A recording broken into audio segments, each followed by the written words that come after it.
Hello everybody and welcome to this lesson on structuring devices.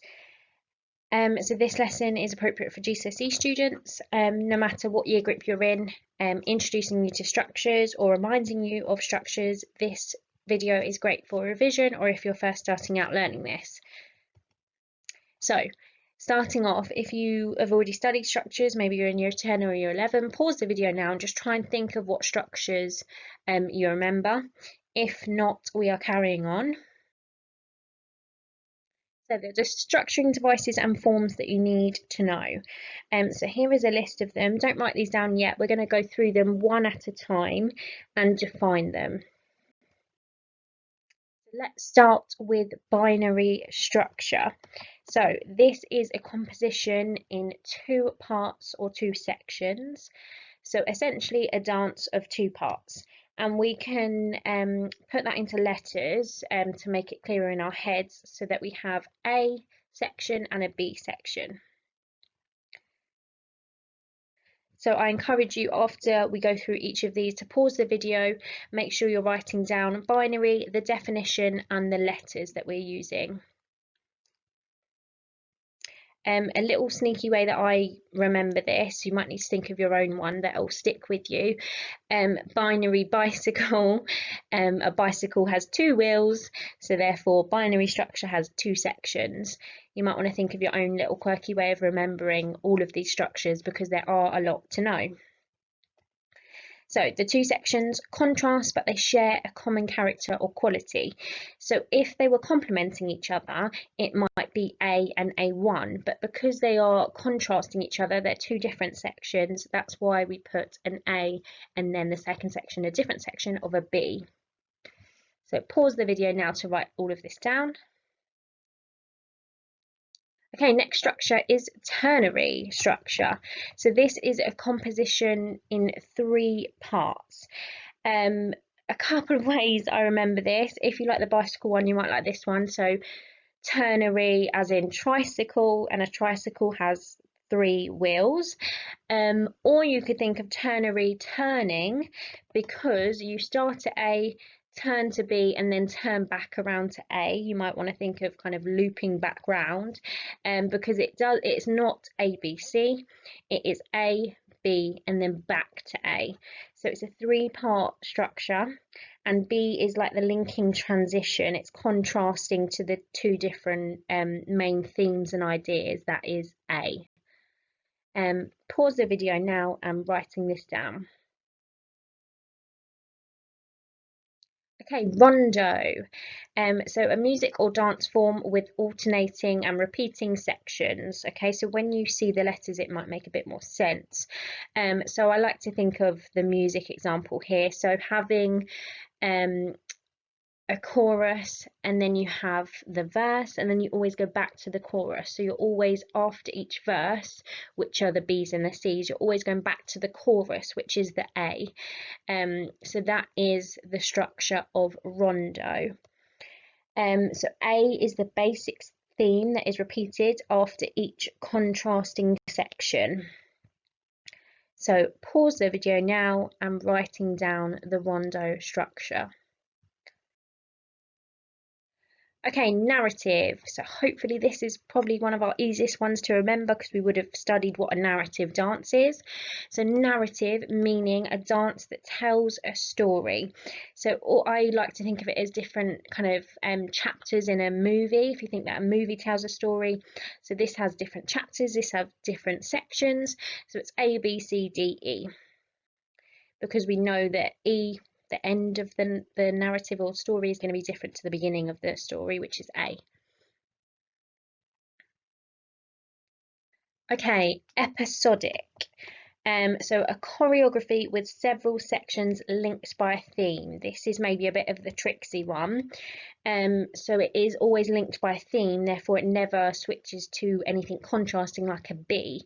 Okay, so it's A and then A1 and A2.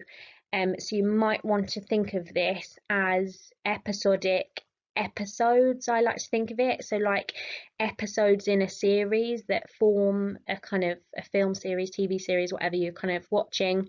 So they're different episodes, but they all link, they're all in the same series. That's how I like to remember it. Again, these might not work for you. Have a think of how you would like best to remember these. Each section is different but have some elements in common. So pausing the video and writing this down, please. Okay, nearly there, everybody. I know there's a lot to learn. Beginning, middle, end, quite a simple one to remember. So it's a dance that tells a story, but it's different to narrative because it just has 3 sections. So it is simply put A, B, and C.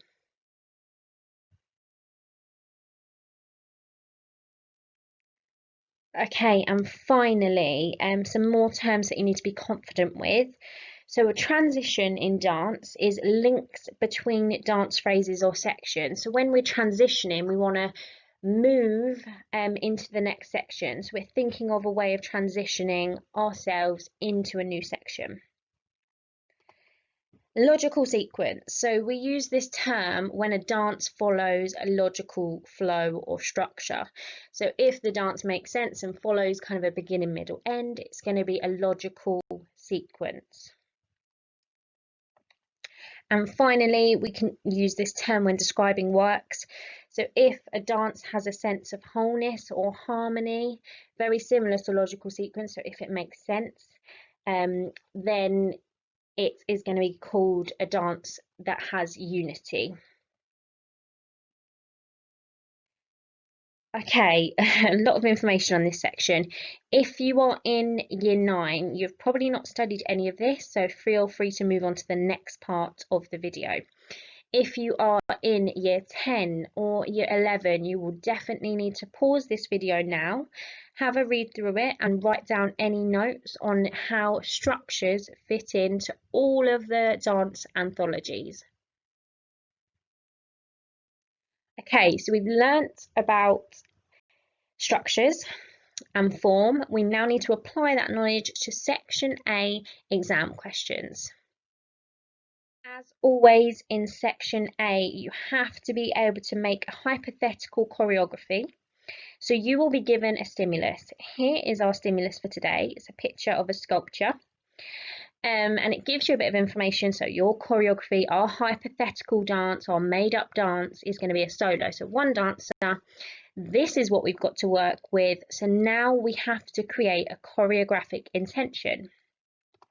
Reminding yourself of what a choreographic intention is, it's an aim of a dance. So what we, as the choreographer, what you want to communicate to the audience, what's your overall message?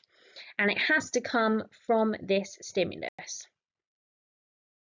So here's the stimulus, kind of creating a mind map, a bubble, planning what our choreographic intention is right now.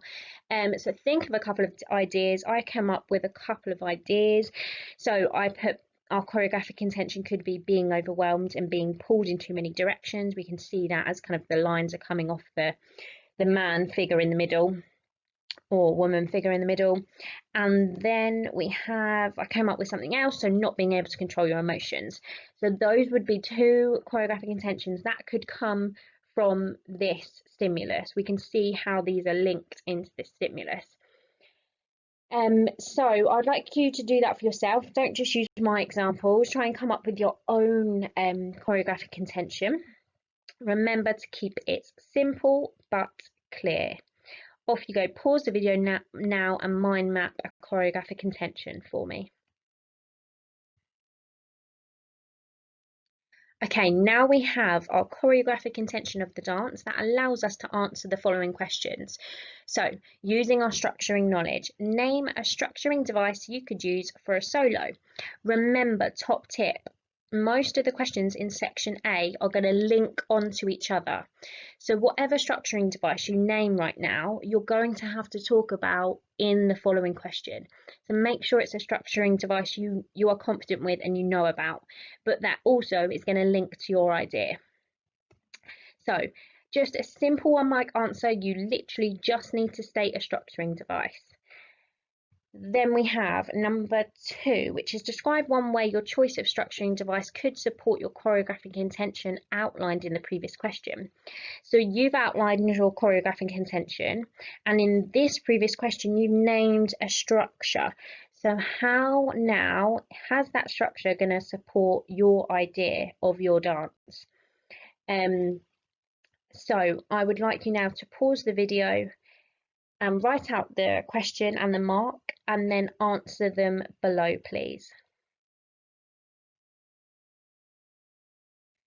Okay, I have just created some example answers for you. So name a structuring device you could use in your solo. All you need to put to get the 1 mark is I would use the structure ternary, or I would use the structure narrative. Okay, whatever structure you've used, absolutely fine, that's going to get you 1 mark. Now here's the slightly harder question. So describe one way your choice of structuring device could support your choreographic intention. So I have to talk about the structuring device ternary, and I have to talk about the choreographic intention that I've already made up. So let's listen to my answer. The structure ternary, meaning a dance made up of 3 sections, where the first section would show how a person can be frantic and stressed by being pulled in too many directions. The middle section would contrast this by the dancer finding peace and tranquility, and then the last section of the piece would show how the person could not control their life and they are still being pulled in too many directions. Therefore, the structure ternary would clearly show my choreographic intention of a person being overwhelmed and pulled in too many directions. Quite a long-winded response there. I could have maybe cut that down a bit. It's a bit waffly. But what I do is make sure that I have said that section A is one thing. I have a contrasting thing of B, which is where the dancer finds peace and tranquility. And then the very last section, I go back to being frantic, being pulled in too many directions. And that has clearly showed my choreographic intention. So I would get 2 marks because it's a detailed description of how the structuring device supports my choreographic intention. Now, in red pen, now seeing an example answer, I want you to go back to your previous answer and just mark that. So first question out of 1, second question out of 2. Then I'd also like you to write out my example answer underneath. Pause the video now to do that, please. Okay, we know how this goes now. We're going to do it again with a new choreographic intention and a new stimulus. So imagining we're opening up a fresh exam paper. This is our stimulus. It's a poem. So, friends we do remain, things changing and things staying the same. To each other we still listen and share, about each other we will always care. That is the poem you are given. You have to create a choreographic intention from that stimulus. Remember, this is hypothetical, this is made up, and your dance is a trio. Same thing we always do, guys. So mind mapping a choreographic intention. I've given an example now, the power of friendship. Losing a friend could be another one. So creating a mind map of a choreographic intention now, please. And remembering it to keep it simple and clear. Okay, with that new idea, that new choreographic intention, you are answering the following questions. So I encourage you to write these questions out in your books and answer them underneath.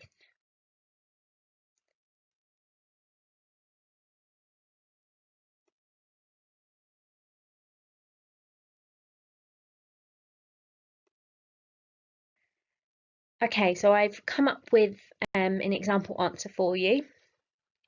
Hopefully you've already answered these yourself. And now we're looking at my example answer. So my dance idea was the power of friendship, nice and simple, nice and clear. The structure I have named is binary structure. So binary bicycle, so 2 sections, 2 wheels, so A and a B. And then for give two ways, your chosen structure might communicate your dance idea.